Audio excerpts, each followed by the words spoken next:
On est donc en direct avec Bernard-Henri Lévy. Bonsoir. Vous avez écrit en juin dernier ce livre-là, Ce virus qui rend fou. Vous y dénonciez notre soumission, notre servitude volontaire à accepter les restrictions, les privations de liberté, le masque sans rien dire ou presque. Vous disiez cela. Ce couvre-feu qui va devenir le quotidien pour des millions de Français. Comment le recevez-vous ? Écoutez, d'abord, contrairement à Jean-Luc Mélenchon, mais ça ne m'étonne pas beaucoup, je regrette de ne pas être sur votre plateau, de n'avoir pas pu y être et de ne pas pouvoir m'adresser à Monsieur le ministre Olivier Véran. Parce que j'aurais aimé lui dire deux choses.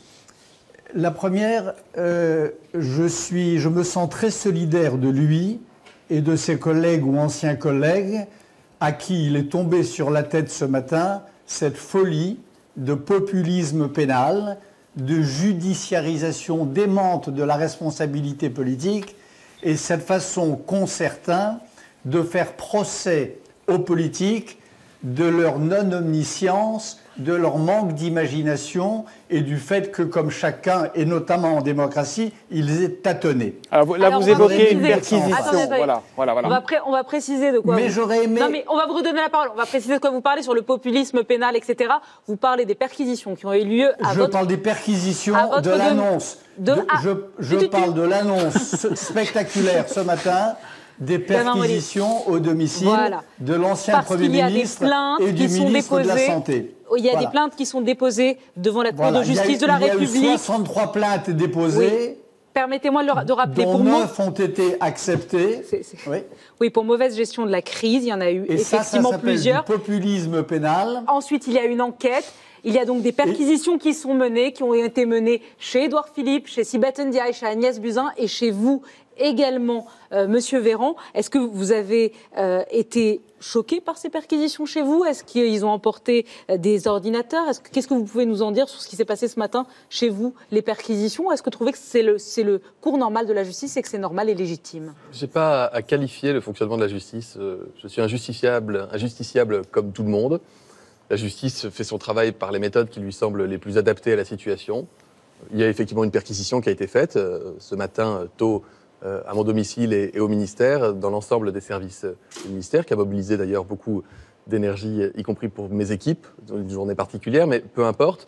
Cette perquisition s'est déroulée dans de bonnes conditions et ensuite c'est une affaire de justice, donc je n'ai pas à la commenter et je n'en ai pas envie. Encore une question sur le sujet, qui n'est pas une question de justice mais une question de responsabilité politique. Est-ce que vous estimez, Monsieur le Ministre, avoir quelque chose à vous reprocher dans la gestion de cette crise ? Mais ce que je pense de mon action importe peu aux Français. Ce que la justice a pensé de l'action que nous avons menée, c'est la justice qui le dira. Et je souhaite que nous utilisions tout le temps imparti ce soir pour pouvoir parler surtout de la détresse et des attentes des Français. Alors on va revenir à Bernard-Henri Lévy avec la question que vous posez, Léa, si vous voulez bien y répondre, Monsieur Bernard-Henri Lévy, sur ce couvre-feu. Est-ce que vous l'acceptez, ce couvre-feu ?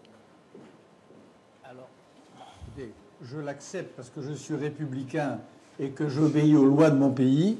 Mais je pense, et ça aussi j'aurais voulu le dire au ministre de la Santé, je trouve que c'est une erreur. Un couvre-feu, c'est quand les Allemands sont à Paris.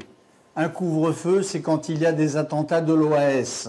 Un couvre-feu, ça pourrait se justifier quand il y a des attentats islamistes dans Paris. Ça ne se justifie pas, je crois, face à un virus. C'est la première chose. Mais au-delà du couvre-feu, je suis très frappé par une chose. Vous savez, il y a le virus. Et ça, je n'ai aucune compétence. Je ne suis pas médecin et je ne suis pas ministre de la Santé. Mais il y a un autre virus, qui est le virus de la peur, qui est le virus de la panique. Et celui-là, il est presque aussi dangereux que l'autre. Et j'ai écouté très attentivement Olivier Véran. Et il y a des choses qui m'ont choqué dans ce qu'il dit depuis un moment maintenant. Les enfants, les adolescents, franchement, est-ce qu'on peut les laisser dire, avec ce ton d'ailleurs terrible de contrition, qu'ils sont les vecteurs de la maladie? J'ai dit en fait l'inverse. Il a dit l'inverse. C'est-à-dire que les petits... Attendez, non, laissez-moi finir s'il vous plaît. Que les petits, lorsqu'ils embrassent leur grand-mère, risquent de la tuer. Est-ce qu'on se rend compte du poids que l'on fait peser sur les épaules des enfants. Alors, monsieur le ministre. Deuxièmement, Attendez, monsieur Bernard-Henri Lévy, il faut.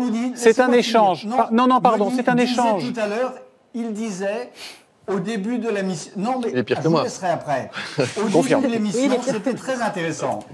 Il disait que toutes les 6 minutes, un patient entrait en réanimation.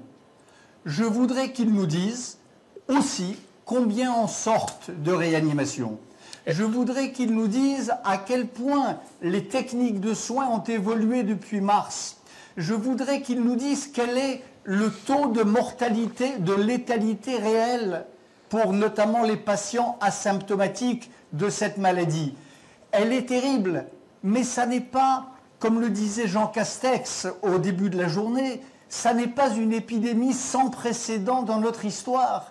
Il y a eu des épidémies. Bernard-Henri Lévy, là maintenant, il faut laisser répondre le ministre. D'autres manières Non, encore de mourir. là, on va couper. Et j'aurais aimé le ministre l'entendre dire. Laissez-le parler. Alors, laissez-le parler. Laissez-le parler, il va vous dire. Merci. Mais aussi nous donner de l'espoir. On y va.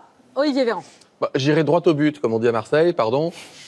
Joli. Je n'ai pas lu votre livre, Bernard-Henri Lévy, mais j'en ai entendu beaucoup de promotions par vous-même. C'est votre droit. Je suis à peu près sûr de ne pas trouver, si je devais lire votre livre, les moyens de sauver des vies. Vous savez, c'est dire le couvre-feu, c'est pas bien. Les restrictions de liberté, c'est difficile. Faut pas faire peur aux gens avec un virus, c'est pas bien. J'ai dit exactement l'inverse sur les jeunes qui ne doivent pas se considérer comme des vecteurs, mais comme des humains. Mais ça, c'est probablement la faute au duplex. Moi, j'aimerais que vous me disiez, parce que je suis encore une fois ouvert et que je ne prétends pas avoir la science infuse ou les solutions à tout. Je vois que tous les pays autour de nous mettent en place des mesures pour freiner la diffusion du virus, notamment des mesures de couvre-feu. Et oui, Bernard-Henri Lévy, depuis le début de votre intervention, il y a environ 10 patients qui sont rentrés à l'hôpital pour forme grave du Covid et près de 2 patients qui sont rentrés en réanimation. Moi, ma question, Bernard-Henri Lévy, vous n'êtes pas ministre de la Santé, je le suis. Je ne suis pas écrivain, vous l'êtes. Il n'empêche que vous avez aussi une responsabilité par les messages que vous véhiculez à la population. Où on s'en sort ensemble, en étant solidaires, en étant costauds, en étant unis. Et dans ce cas-là, on s'en sort vite et on sauve des vies. Et on évite le stress de la population qui, vous avez raison là-dessus, majeur. Ou on continue à considérer qu'il y a sans doute d'autres moyens, mais sans forcément proposer. Donc moi, je vous pose une question. Vous êtes ministre de la Santé. Qu'est-ce que vous faites pour limiter la diffusion du virus aujourd'hui? Qu'est-ce que vous faites de différent des Allemands, des Hollandais, des Espagnols, des Italiens et de ce qu'on a pu faire en Guyane, en Mayenne et dans d'autres territoires? Bernard-Henri Lévy. Et si vous me dites je laisse mourir les gens ou je remplis les hôpitaux, c'est pas une réponse. Il y a la Suède qui n'a jamais vraiment confiné. Qui est la pire mortalité européenne. Il y a des pays d'Asie La pire mortalité qui se sont européenne. bien sortis de l'épidémie et qui n'ont pas confiné non plus. Donc vous mettez l'armée dans les rues? On verra. On met l'armée dans les rues ou on laisse mourir les gens comme en Suède? Si je résume. La Suède a une mortalité qui est beaucoup plus élevée que la France. Ce que je sais, c'est formidable de qu'il citer y a l'Asie. diverses façons de mourir.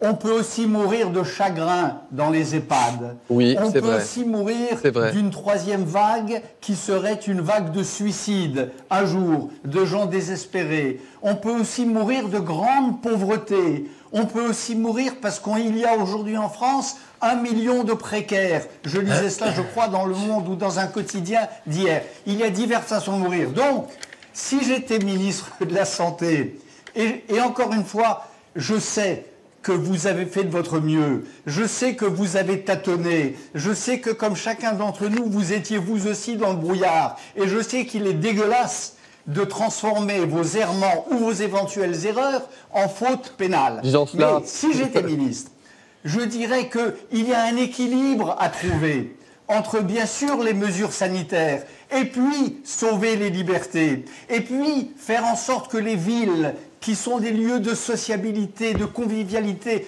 ne deviennent pas ces lieux morts qu'elles étaient pendant le confinement et qu'elles vont redevenir à partir de 21h. Je n'ai pas compris, Bernard-Henri Lévy, comment vous comptez sauver des vies. Un texte du philosophe Théodore Adorno, il y a 60 ans, qui parlait de ces moments où la mort commence de régner sur le monde. Il citait un poète qui s'appelait Georges Trakl.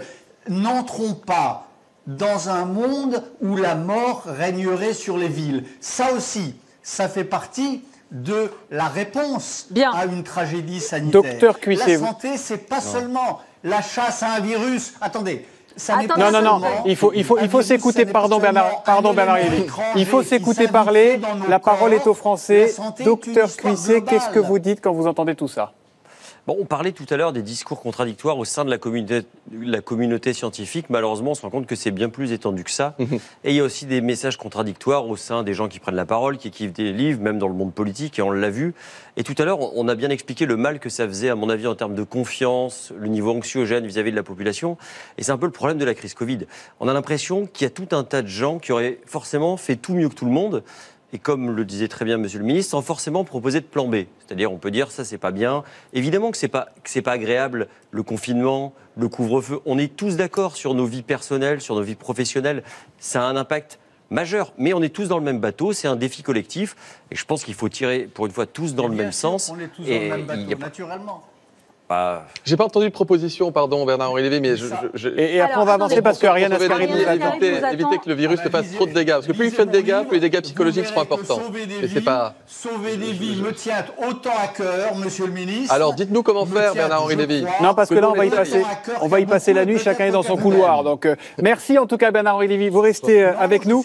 Je ne suis pas dans mon couloir. Je respecte les règlements et je pense néanmoins que l'on crée la panique. Mais j'ai écrit un livre pour dire qu'ils sont mauvais sans proposer autre chose. La panique, ça n'est jamais bon.